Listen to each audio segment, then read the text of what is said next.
Today, we're replacing a Samsung refrigerator ice maker. Ice makers usually need replacement when they stop making ice, freeze up completely, or start producing small or irregular cubes. In a moment, we'll break down what this repair involves and what to watch out for before starting. Before we begin, meet the pro behind this fix. This repair was done by John, a licensed appliance and gas technician from New York. Want to actually see who the real pros are in your neighborhood? Tap the link or scan the QR code and watch the local technicians in action, the ones working right around you every single day. Before replacing the ice maker, run the test. Most Samsung units have a small blue test button. Press it. The ice maker should rotate, dump any ice, rotate back, then refill. Listen for water filling. The cycle can take 2 to 4 minutes. If after 10 minutes there's no motion, no sound, no refill, replace it. If the ice maker didn't pass the test, it's time to start removing it. At this point, there are 2 screws you need to take out. The first screw holds the cover that protects the electrical plug. Remove the screw, lift the cover, and unplug the connector from the wall. The second screw is on the ice maker itself. Along with a plastic locking tab on the left side, it supports the bottom of the unit so it doesn't drop. Remove this screw and we'll release the locking tab next. You can now see the locking tab we mentioned earlier. An arrow on the screen shows its exact location. This tab helps support the bottom of the ice maker. Use a screwdriver to pull the tab to the left and gently lower the bottom of the ice maker down. If the ice maker doesn't come down easily, use pliers or a screwdriver for leverage. Gently pull the bottom section downward. Do not pull too far. There's a refrigerant line inside that must not be damaged.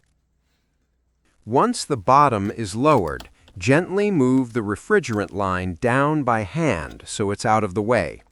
Do this carefully without bending it too much. Next, press the clip located at the top front of the ice maker.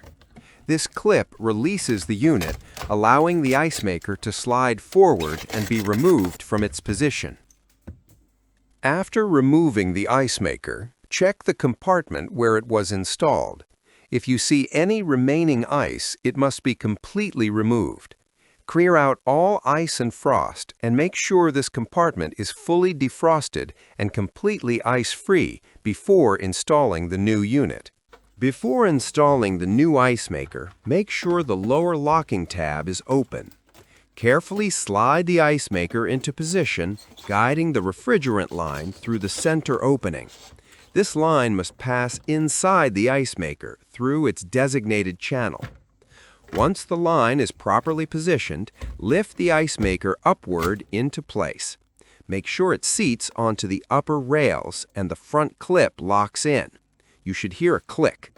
Check that the ice maker is secure and does not move.